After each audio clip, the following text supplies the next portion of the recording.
नमस्कार, प्रणाम।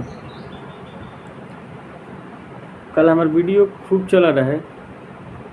हमरा वीडियो को रिपोर्ट भी मारल गईल।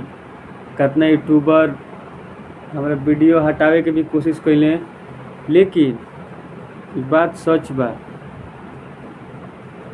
मगहिया जवान के अगर कुछ भी होई तो ओकर जिम्मेवार खेसारी लाल यादव जी बानी।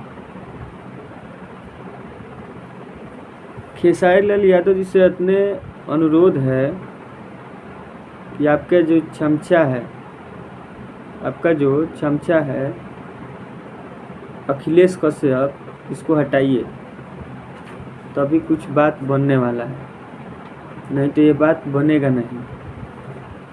आप समझ सकते हैं कि भोजपुरी में अगर सेंसर बोर्ड हो भी जाता है तो घाटा आप ही लोग का होने वाला है। दुकान तो हो जाएगा बंद, आप लोग का दुकान तो बंद हो जाएगा, फिर कहाँ से कर पाइएगा आप लोग भी इसी चक्कर में है ना।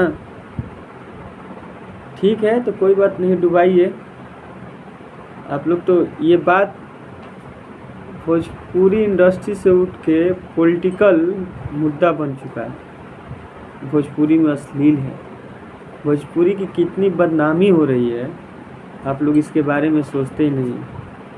ठीक है, कोई बात नहीं, जितना डुबाना चाहो आप लोग डुबा लो, आप लोग की मर्जी। ठीक है, कोई बात नहीं।